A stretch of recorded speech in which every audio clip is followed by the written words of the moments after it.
Muhammadu Buhari meets with the leadership of the National Assembly, and there's a possibility of the president rejigging the country's security architecture. Will it happen, and how soon?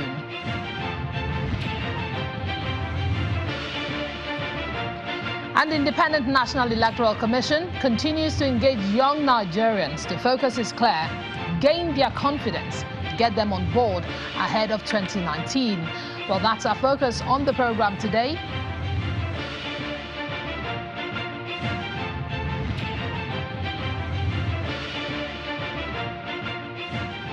Many thanks for joining in, everyone. I'm Imana Amawe. This is Politics Today, live on Channels Television, reaching you from our headquarters in Lagos.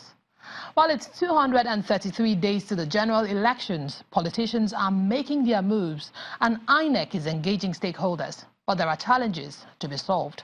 Security is one of them. We'll talk more about that, but first, let's bring you up to speed on some other political stories we are following now.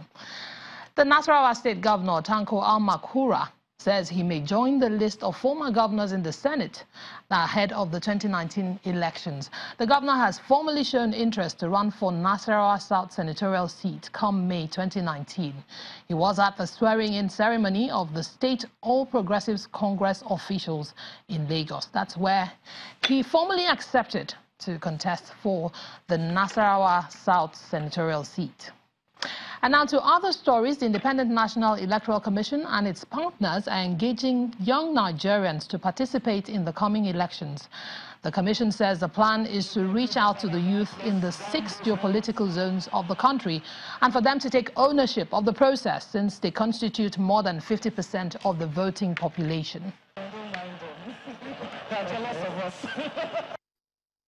No democracy is stable. I don't pretend that in Europe we have found the perfect recipe and now we will just have to continue for all eternity as we are currently acting. It's not about that. It's about nourishing continuously our democracies within European borders and in Nigeria alike. Of course, Nigeria is a younger democracy than most European democracies, but I think that they're a good point of departure for making sure that the next elections will become even better than the last ones. I think it's important that you listen to people, especially the young people who are supposed to be the... I don't believe the young people are the future. We are the today. And we're here. You cannot wish us away. If you truly want to change anything, you have to start engaging young people, listening to them, truly listening to them, and making attempts to propose solutions to their problems. And that's exactly what I think this is doing. Well, based on the numbers that we have, 9.7 million Nigerians have registered since we commenced the continuous voter registration exercise in 2017. With this kind of youth engagement, today at the University of Lagos, we had a similar one at the University of Abuja. We are going to each of the 6 geopolitical zones. We are absolutely certain that in 2019, youth are going to play a far greater role in the election than ever before.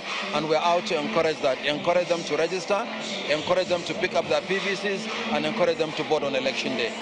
A lot of people say, my vote doesn't count, my vote doesn't count. But if we calculate the number of people who say my vote doesn't count, by, let me see, okay, we have approximately 21,742,305 people who said my vote wouldn't count. If those individuals vote, then yes, their votes does count. All right. Thank you very much. Thank you, but that's enough. So,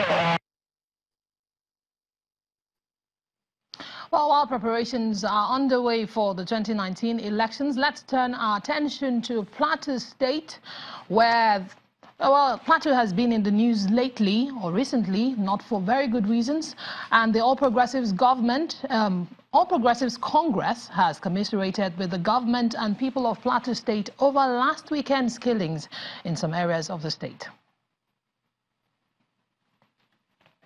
Well, the party wants religious and community leaders to demonstrate true leadership, even in the face of its challenges, by appealing to those affected not to take the laws into their hands and avoid utterances and actions that can provoke reprisal.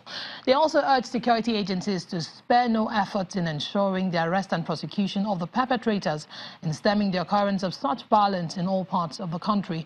Well, that's in a statement from the APC signed by the National Publicity Secretary of the party, Assembly, Bolaji Abdullahi. And in another related development, President Muhammadu Buhari has met with the leadership of the National Assembly.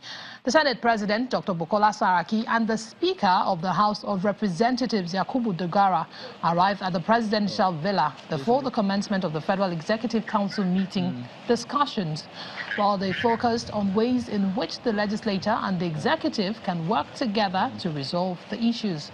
The two leaders of the legislative chamber also received a briefing from the president on the steps being taken to tackle the crisis.